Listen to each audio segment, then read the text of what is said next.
though I work with a lot of leadership women, how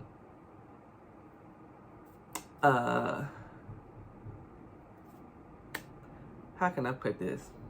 This is a confessional, right? So, I was the only Black woman who really was making things happen in the hospital. And that is like being honest. I was the only woman making things happen in the hospital, but they didn't enjoy my Blackness. I'm gonna be honest. It was a threat to them. And also because I am an assertive Black woman, it got seen as angry a lot. You know, I'm razzle dazzling up today, you know. I have a stature and a posture about myself that is very unmistakable for a lot of people, and I want to exude that same confidence for the ladies that I'm, you know, imparting in on this channel. Like, I want people to remember your name. I want people to not forget you. Like, literally, the things that people remember about me is my presence. And I literally want that to be a lingering effect. I truly believe that my name is in mouths of places that I have not even walked through yet, because the confidence that I exude, the experiences that I have, and the name that I've made for myself professionally has landed me finally in a place to where I can be in a corner office. That has landed me to be a chief or something. Truth ain't pretty, but coming from that pretty mouth, the truth is fitting. Cause you ain't never talking loud and you know plenty. You know what I'm talking about, cause you just get me. Yeah, you so pretty. Hey ladies, welcome back to another video. If you are new here, I'm Candy. Welcome to House of Razzle, the beauty confessionals. If you are returning, hey girl, hey. Hey boy, hey. It's good to see you, boo.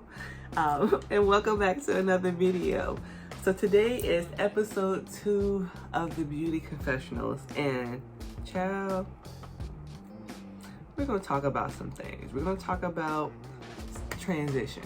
And when I say transition, it is like, it's the truth about my transition from being a licensed therapist to now being a corporate baddie working for a nonprofit. So if you would like to hear more, stay tuned. All right, y'all. So let's take it back, way back. Is my earrings ratchet? But I like it though. It's the candy. But yes, let's take it back, way back. It was 2010, and your girl was finishing college, trying to be a social worker. And so I went through the process of undergrad, and I wanted to track myself with my master's degree, but my mentor at the time told me that I needed to find a practical profession and I need to gain more experience at the time than going back to school, because what jobs at the time were doing was looking for people with experience, not so many degrees if they didn't have the experience to back it up. So I traveled through the long journey from the bottom of being a field social worker to working in residential, to working in assisted living companies, to work for private practices. And my dream at the time was to be in a hospital. And so I was able to work for a hospital, a major magnet hospital in the DMV area around 2012. And so I was excited about it because it was kind of like, oh, I get to finally be in the hospital setting. I get to really now take all the experience that I've had. No, I'm lying. See, I'm lying. How am I doing that in 2010 to 2012? Let me think back. Okay, so yeah, see, that's why it's a confessional, because sometimes the confessional, you say things and it's supposed to be the truth, but my timeline, the math won't math into my head. So actually, I was working at the hospital in the DMV area between like 2016. Yeah, it was 2016. And so from 2010 to 2016, I've pretty much worked through all my experiences, going from field social worker all the way to now a magnet hospital doing therapy. I loved it. I love working on the inpatient unit for pediatric children. If you're not familiar, I am a mental health therapist, and so I work with inpatient psychiatric patients, and so I did that for a good stint.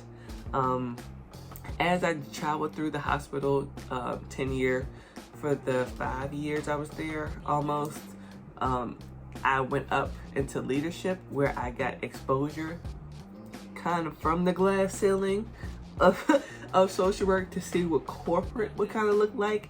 I was able to be in a position where I was managing, handling staff, hiring, firing staff, nurses, clinicians, therapists, counselors, business execs, and then also to being like giving like hundreds of thousands of dollars to improve a company. And so I didn't really think that the magnitude of who Little Old Candy was could be someone who can be corporate, you know, like as a woman, whether you're black or anything, there seems to always be a cap at everything that you do. And you always have to find like whether you're gonna stay there and keep knocking at it or you're gonna just bust through. And so as humble as I am, I was playing checkers, not chess. I just want to continue to get the experience. But the idea of really being a corporate baddie was like, girl, they want you there so you can see it. They're never gonna give it to you unless you take it. And so the beginning of 2022, I shift from being in clinical in the hospital setting to working for a nonprofit. I am grateful to be at the nonprofit that I am now because this honestly was the exposure that I needed to get to that corporate level. And so I am excited that I am there. It took a lot of learning, training, and pruning to get to that place because you have to understand that there is different levels of people that you're gonna have to interact with when you get to the corporate level. And as you go through that journey, depending on the companies and the places that you work, they would either challenge you by taking a little bit of yourself from you, by molding you to be like who they want you to be without really giving you the learning to be better. They just want to change who you are to fit them.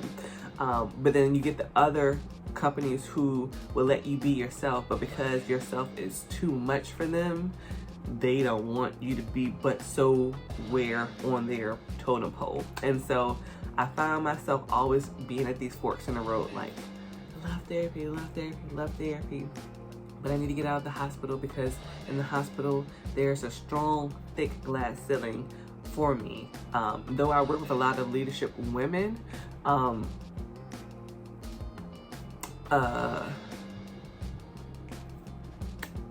can I put this?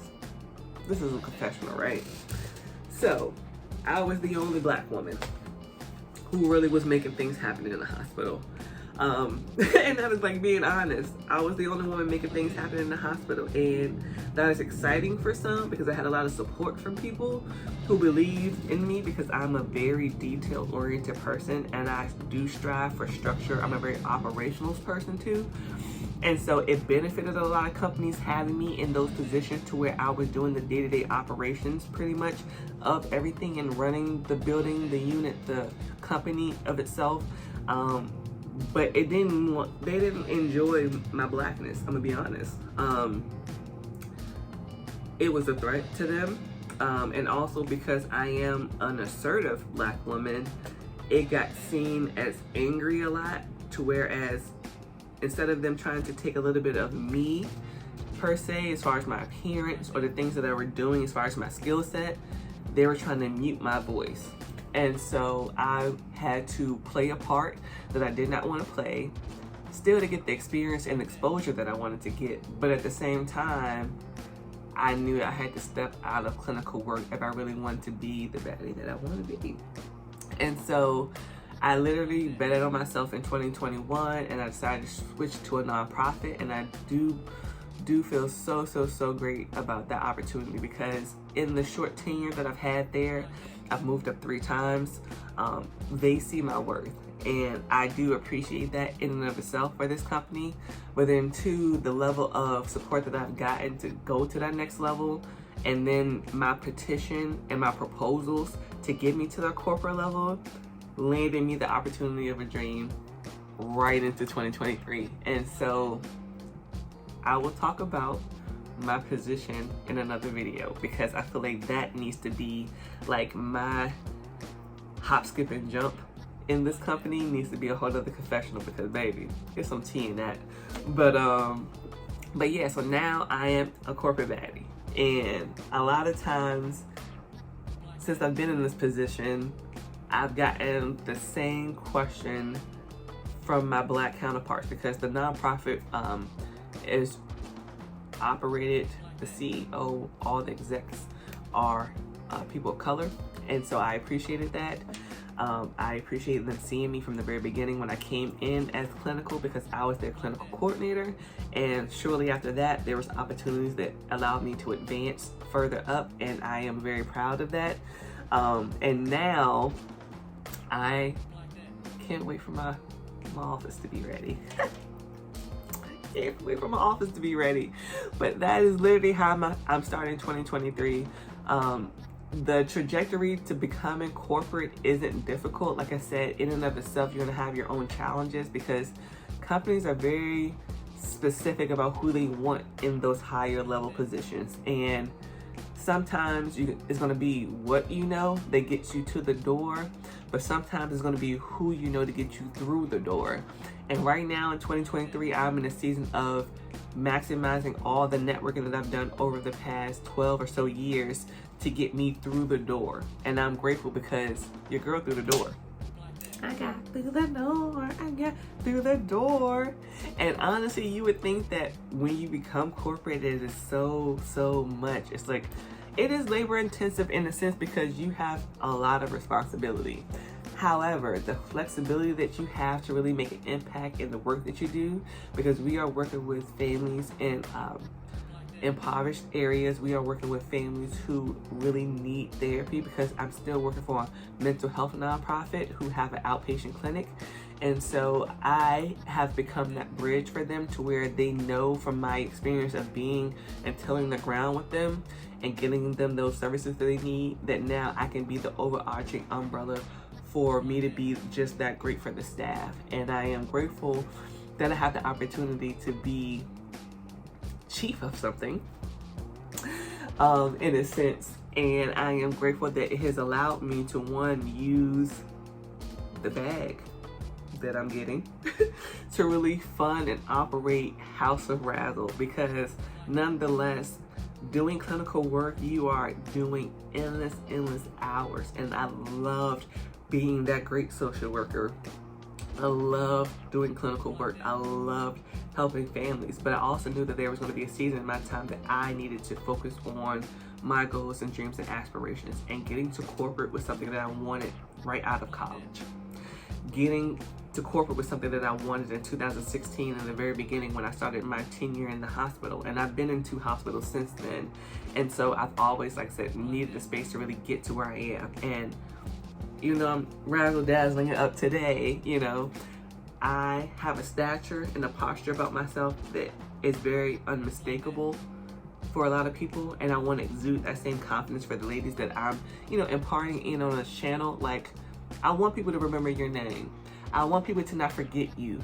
Like, literally, the things that people remember about me is my presence. And I literally want that to be a lingering effect. I truly believe that my name is in mouths of places that I have not even walked through yet, because the confidence that I exude, the experiences that I have, and the name that I've made for myself professionally has landed me finally in a place to where I can be in a corner office. That has landed me to be a chief of something, you know? And so, girl, your girl's a corporate baddie. And I just want to sit in that. Let me just, like, I got like goosebumps. Like, literally, I have like goosebumps from just 2023. I'm gonna show you better than I can tell you. And I told y'all that was my slogan for 2023. Like, let me know down below if you're a corporate baddie too. Like, let me know. Like, tell me what you had to do to get to this level, because it's like, it doesn't get celebrated enough when we have these accomplishments. And like I said, for so much I had to do for so many years to get to this place, I don't want to skip past it. I really want to sit in this moment with y'all. Like mama, I mean, I've been made it, because, you know, growing up in the hood, that's a whole nother story. Let me know if you want to hear that story. But from being the impoverished kid seeking services from this community company to now being the chief of something for this company, it came back full circle. Like, full circle. My family came to this company when they were helping us when we were kids. Like, poor, defenseless, struggling family who really needed a therapist to really change the trajectory of all the exposure that we were put out to in our community. I am in the Richmond area, and Richmond's rough. Like, we got some cities around, you know, the states that are just rough, but we were called murder capital. And I witnessed a lot of that growing up. But to be the impoverished, poor youth who then became the advocate, the voice for these same people at the same company, I am truly blessed. Not be knocking my ring. I'm glad I'm married and it's real. Y'all heard that? Okay. If my husband's watching, I still have all my diamonds 10 years in. Yeah, like, it really has come back full circle. And the main question that I honestly get outside of just like how I've been able to break that glass ceiling is, at the top, is it a lot of us that look like this there? And the answer is no. So though I am going to sit in this moment because I am very proud of where I came and how far I've went. I know that there's still work to be done, because this company, so to speak, isn't going to be a company that's going to like knock me out of being in corporate. But I understand that because there's not as much representation of people of color that high up, there needs to be voices and spaces for that.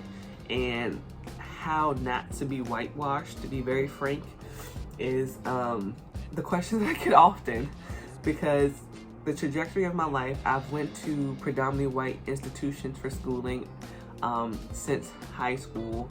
I've worked for companies that were predominantly white. Like I said, I've been 8 times out of 10 one of no more than 3 Black people in higher positions as I've moved up the ladder over the years. And so it's hard not to be whitewashed, because like I said, you're going to get people who are going to want to change every aspect of you. Like I said, one company's going to want to change this about you. They don't like how you speak, how you talk, how you look. But how do you stay true to yourself is the better question. And the thing is that if you are confident in who you are as a person, as far as your profession, that is the leverage that you need. Can't nobody take from you what you know. And as long as you are trying to know as much as you can to grow, because like I said before, it's either what you know or who you know that would take you there. You really need to figure out what season you're in. Are you in the what season or the who season? And for me, when I got to the corporate level, it became the who. The who. And I'm proud of being in the place that I am. I am directly, when I say directly, under the CEO. CEO, me. And it's like, not to brag, it's not to boast, because I've truly endured a lot. But this Black girl is here to stay. Like, I crushed that glass ceiling. And should there be another glass ceiling past wherever I am now? Because I'm already the CEO of my own company, babes. And I need y'all to be CEO of your own stuff too. But then also too, professionally, I am right under the CEO. And so for that, I need my flowers. For that, I need people to understand and see that I am not coming to play. I'm going to show you all in 2023 better than I can tell you. And I need all my good sisters, I need all my beauty besties, all my razzle dazzle fam to really get behind me, because we're not stopping. The momentum we're gonna keep up is what we set for ourselves. We're not gonna dim our light, we're not gonna mute our voices, we're not gonna hide behind a mask. I've done that for so long. And now that I'm here, the season I am in right now, your girl has arrived. And who's gonna take that from me? Who is literally gonna take that from me? And so I need for you all today to comment below what your goal is for 2023. It could be the smallest goal, it could be the biggest goal, but I need you to tell me your goal down below, and I need you to tell me the first step you're going to take. Let it be a small step, because if it's a small step, trust and believe, it's building momentum. Every little step counts. And it may seem like a long haul, but if you're already in it, babies, don't give up. Don't give up. People want to see you fail, boo. People want to see you fail. Don't give it to them. It doesn't even matter the profession you're in. If you are a social work babe, comment below. Let me know what city you're in. Tell me where you are in your social work journey. I love celebrating social workers. I love being a social worker. Like, I love it. I love helping people. I love giving people resources. I love changing and transforming lives. That is my purpose. That's what I've been called to do. God has blessed me tremendously to be able to engage with people, to see people for who they are and where they are, judgment free, and really build them up. I didn't have it. I had to literally fight, claw my way to this point. And now that I have arrived, now that House of Razzle has arrived, now that we have this beauty confessional, babe, now that we have this beauty confessional, we giving the tea. And so yes, you would like to think that, you know, though I have this little razzle dazzle blouse on, oh, y'all not gonna miss these hoops, babe. You're not gonna miss them. Who's giving razzle dazzle? Who's giving frosty? Who's coming with it? And y'all like, girl, your earrings is ghetto. Yes, they may be, because I'm gonna keep it real. When I was younger, we couldn't afford having earrings like this. I ain't had nothing with my name on it. I ain't get nothing iced out with my name on it. We were poor. But here I am, razzle dazzling, giving it to the people. And I want y'all to have it too. So this, yes, is literally a small compacted story of going from licensed social worker baddie to corporate baddie. But if you want to know more about my journey, if you want to know more how I got there, if you want to know the jobs that I've had that built my momentum from going to school in social work to now all the licenses and certifications that I have that got me to be the licensed social worker that I am, and now the position that I am now as a chief. Let me know if you want to hear more. Don't forget to like, comment, and subscribe. Thank you guys so much for watching this video. And until the next time, boo, see you later. Mwah. 'Cause you ain't never talking loud and you know